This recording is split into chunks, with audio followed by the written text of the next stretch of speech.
ఓం శ్రీ గణేశాయ నమః. గురుర్బ్రహ్మ గురుర్విష్ణు గురుర్దేవో మహేశ్వర గురు సాక్షాత్ పరబ్రహ్మ తస్మై శ్రీ గురవే నమః.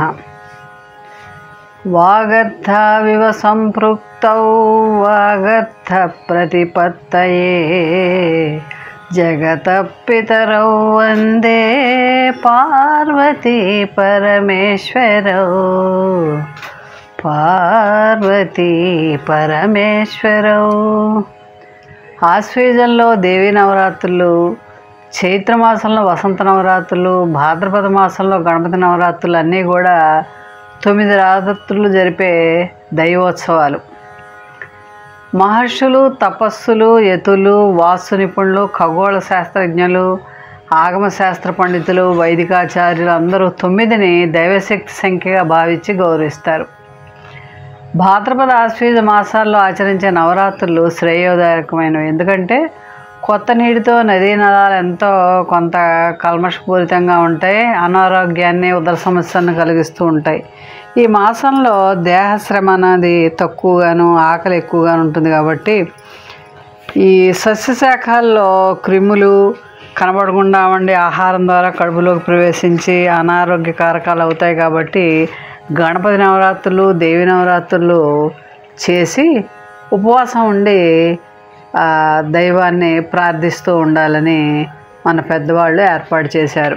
ఇలా చేస్తే మనకి ఆయుష్ శక్తి వృద్ధి చెందుతుందన్నమాట. విజయదశమి నాడు శ్రవణ నక్షత్రం దశమి తిథి సంధ్యాకాలం దాటిన తర్వాత సమయం విజయకాలం. సంధ్యాకాలం దాటిన తర్వాత 48 నిమిషాల వరకు పరాశక్తి అనన్య శక్తి వంతురాలు అవుతుంది. కాబట్టి ఆ సమయంలో ఏ పని ప్రారంభించినా విజయపదంలో దూసుకుపోవచ్చు. విజయదశమి నాడు ఉపాధ్యాయులు, శిష్యులు కలిసి పూర్వం ఇంటింటికి వెళ్ళి వారికి ఆశీర్వచనాలు ఇచ్చి చక్కగా ఆనందోత్సవాలతో తిరుగుతూ ఉండేవారు. గురువు అంటే అజ్ఞానం అనే అంధకారాన్ని తొలగించేవాడనే, అజ్ఞానాన్ని తొలగించి జ్ఞానబోధ గావించేవాడు. గుణరూపాలకు అతీతుడైన వాడు గురువు. కాబట్టి ఆ గురువుని యొక్క ఆశీస్సులు అనేవి మనకందరికీ కూడా చాలా అవసరం. గురు రుణాన్ని తీర్చుకోవటం చాలా కష్టం. అందుకని గురువుని గౌరవించి సన్మానిద్దాం. చాతుర్యం కలవాడు, వివేకవంతుడు, ఆత్మజ్ఞానం కలవాడు, బాహ్యశుద్ధి అంతర్శుద్ధి కలవాడు, నిర్మల చిత్తుడు, శాంతాత్ముడు, సాధు స్వభావుడు, మితభాషి, కామక్రోధాలు లేనివాడు, సదాచారవంతుడు, ఇంద్రియ నిగ్రహం కలవాడు, వేద విజ్ఞాన సంపన్నుడు, అహింసా సత్యాది గుణాలు కలవాడు, జపధ్యాన పరాయణుడు, నిరహంకారుడు, శాస్త్రజ్ఞుడు, బ్రహ్మ విష్ణుడు అయినవాడు నిజమైన గురువు అని శాస్త్రాలు వర్ణిస్తున్నాయి. ఇలాంటి లక్షణాలను బట్టి గురువుని గుర్తించి గురు శుశ్రూష చేసి జ్ఞానాన్ని సంపాదించుకోవాలి. అంతటి మహోన్నతమైన గురువు యొక్క ఆశీర్వచనం పొందుదాం. పూర్వం ఇంటింటికి కూడా వచ్చి గురు శిష్యులు ఆశీర్వచన పద్యాలు దసరా రోజులేలా చదువుతూ ఉండేవారు.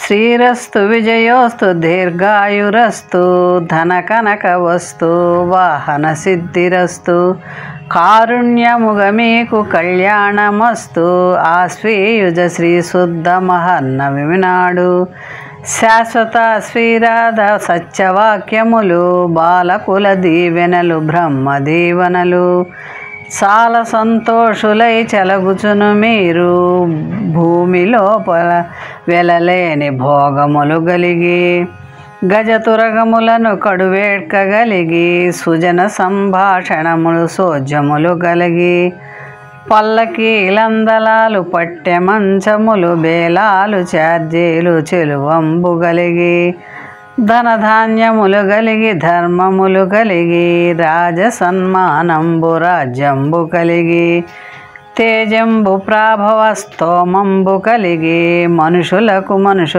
మనుమలం గలిగి కొడుకులు కోడండ్లు కొమరొప్పగలిగి వడుగులును పెండిండ్లు వరసతో గలిగి భావమరుదులు కలిగి బంధువులు కలిగి ఎడతెగని సంపదలు ఏకంగా కలిగి ఏడాదికొక దినము ఎందరము మేము కూడియు మిమ్ములను కొనియాడినాము.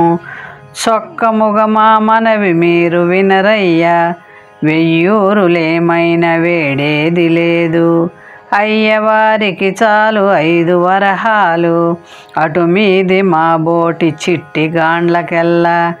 పెద్ద తూమెడు పటిక బెల్లంబు, ఒక మణుగు పట్టు పచ్చడం ఒకటి, బాడియా ఒకటి తెప్పించి ఇయ్యవలె తేజములనంగ మీ కీర్తి ధరలోను మేటియై.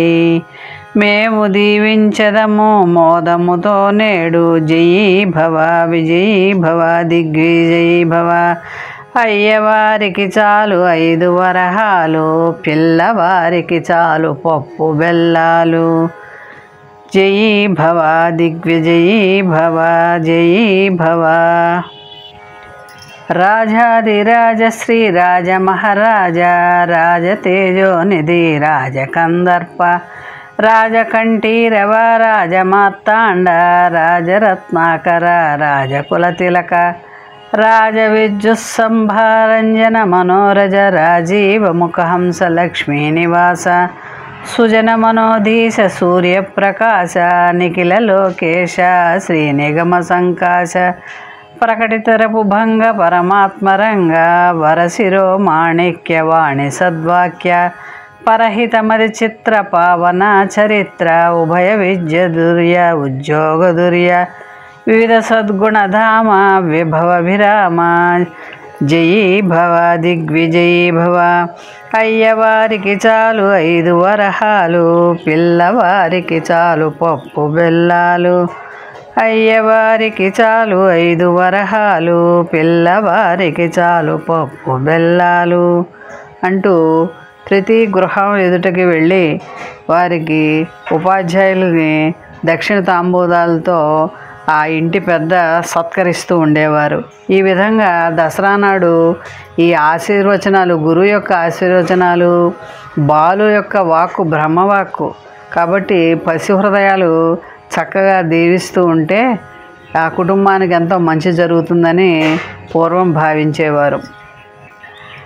శరణాగత త్రాణ సత్య ప్రవీణ, యజ్ఞాది క్రతువులు ఎలిమితోడ చేసి, ప్రజ్ఞమీరగహవిర్భాగములు దీర్చి, దివిజులను సంతుష్టి తేజమగ చేసితిరి.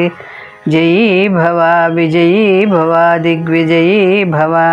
అయ్యవారికి చాలు 5 వరహాలు, పిల్లవారికి చాలు పప్పు బెల్లాలు.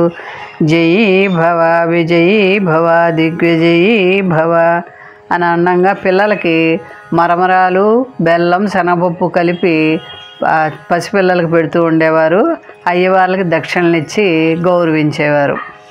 మోహన్వాణి ఛానల్ వారికి ధన్యవాదాలు. వినండి, వినిపించండి, వింటూనే ఉండండి. మన కార్యక్రమాలు నచ్చితే ఒక లైక్ చేయండి, మాకు ఎంతో ఎంకరేజ్మెంట్గా ఉంటుంది.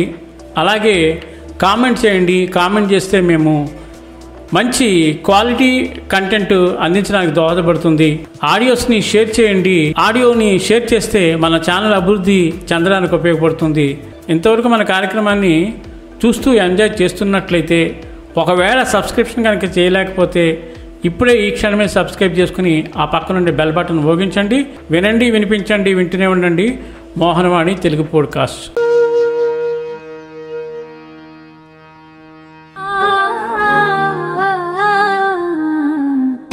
మోహనవాణి.